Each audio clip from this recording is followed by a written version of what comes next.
I have a theory that most compositional or songwriting techniques are interchangeable, which means that it doesn't really matter what drum groove, chord progression, or melodic pattern you might want to use in your music, it probably works in most genres. So I wanted to test that theory. Can I take one random drum beat and use that to make 10 distinct riffs that belong in different genres?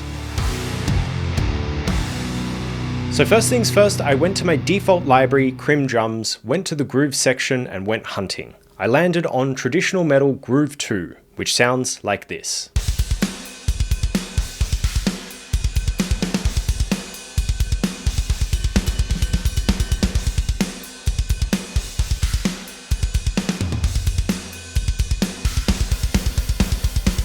Now this drum groove is obviously pretty flexible and will work in many situations. It's not some crazy tempo or full of insane fills, it's just a relatively basic metal beat. The rules for this challenge are that no matter what, I'm not allowed to change the drum pattern or tempo. So that means that I am allowed to play with the key, the scale, the tones, the instrumentation, or whatever I want, so long as the drum groove and speed are the same. And just so you know, I found this groove in a folder that's titled 130 BPM. So that's how I chose the tempo. So in no particular order, let's start with groove metal. What I was going for with this one was something like Lamb of God, meaning very rigid rhythms, lots of notes but without any shredding, and only a little harmonic or melodic information.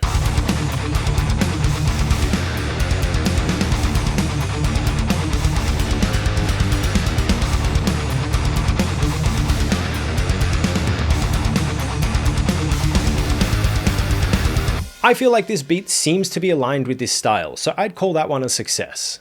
Next, let's move to Doom/stoner metal. Doom is characterized by slow-moving but devastating riffs, the flattened fifth, and fuzzy tones. And if you want to learn how to make Doom yourself, I've got a video on that for you.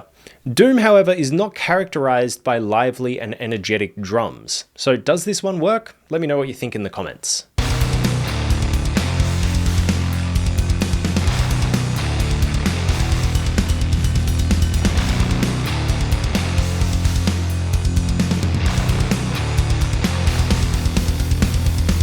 It may not be your stock standard Doom, but I feel like it's a cohesive enough idea to make into a song. The next one is some old school AC/DC style riffs. These riffs use lots of basic open chords and establish a danceable groove within the riff itself. Sometimes a more melodic riff is used, sometimes it's more chord based, and sometimes it's a combination, but it's rarely just one chord chugging along. Similar to doom metal, this drum groove isn't a great choice for the genre, but if you like the sound of it, who cares?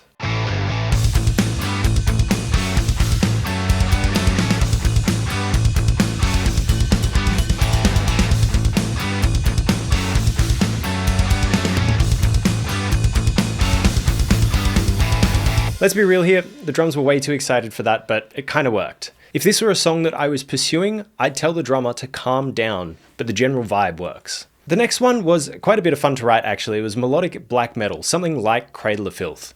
Usually this genre has a screaming vocal line, so the guitars and keyboards take a more melodic role within the song. There's also a lot of classical influence that seeps its way into this genre, so once you've got a dark chord progression and melody, all you need are the right tones and instrumentation.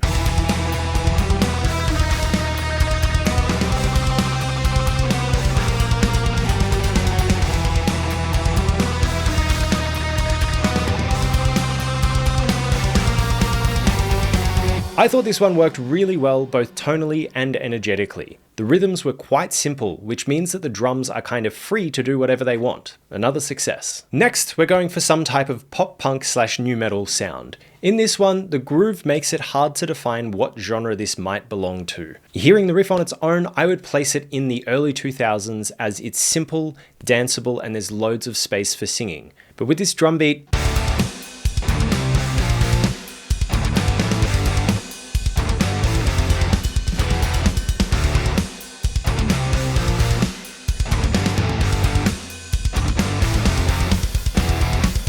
I think it's pretty obvious that I don't think that this one was a good fit, but I might be missing something. Please let me know what you think in the comments. Next is some glam metal. I wrote this inspired by Lay It Down by Rat. Anyone who knows that song will make the connection immediately. This idea is the only idea in a major key, and I'm using the chord tones to connect the two chords. and just having fun with that. So kind of simple, happy, and melodically rich.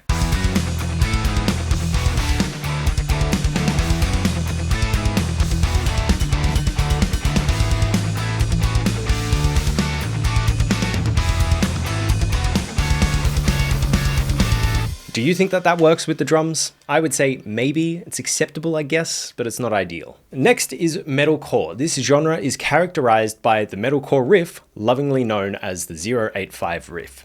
Typically, there's a melodic line that is broken up by playing the open 8th and 5th frets. Let's give it a listen and you'll know what I mean.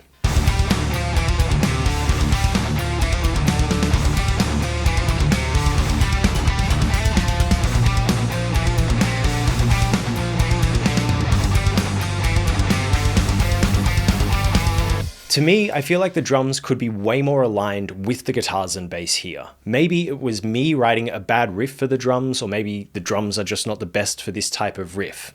Either way, I don't think this was a perfect match. Next is power metal. This genre is basic chord progressions all the way up and down. You can use any progression in this genre without a worry. The goal is for some relatively simple music that provides a good foundation for a good melody, with lyrics about vanquishing foes or riding Shadowfax across the plains of Gondor.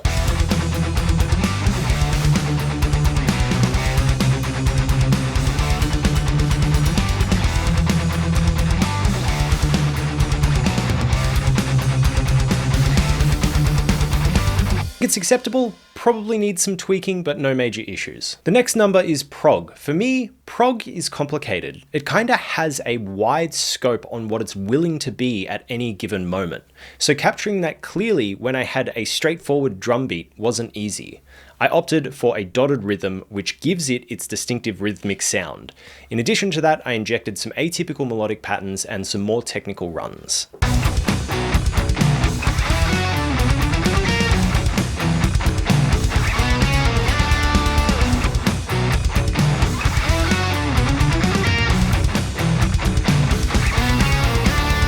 Writing in this genre is easiest when you start with a melody, harmony, or rhythmic idea that already feels proggy. Then you write the ideas based off that. This drum beat doesn't give me a prog feel, so I had to try go too far with the other instruments to make up for it. And the final one on this list is alternate metal. Alternate metal is kinda like the Frankenstein of genres. It borrows a lot of ideas from every genre it can, but it never gets too extreme or goes too far down a rabbit hole. It takes ideas from everywhere and everyone and brings them to a little playpen where they can try and become friends with everyone else.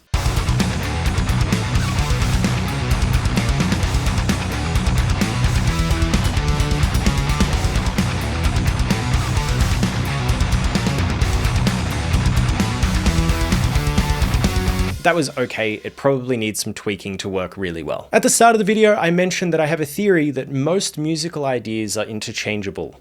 In writing these riffs, I was kind of surprised at how well some of the riffs worked with this groove, which is good for my theory, but also surprised at how it was simply a bad choice for some of the other riffs. So my takeaway is that my theory is kind of correct, but also kind of bullshit. And here's the Jakety Jake Jake final take. No matter what, all of these ideas would have been improved if I had have been able to match the drums to the riff. But the point of this video was to throw away assumptions and just try stuff. Happy accidents can be found anywhere, and you never know when a happy accident might inspire something truly unique. Anyway, if you'd like to write your first song, check out this video here. I break down how to approach songwriting into 5 easy steps. Catch you next time.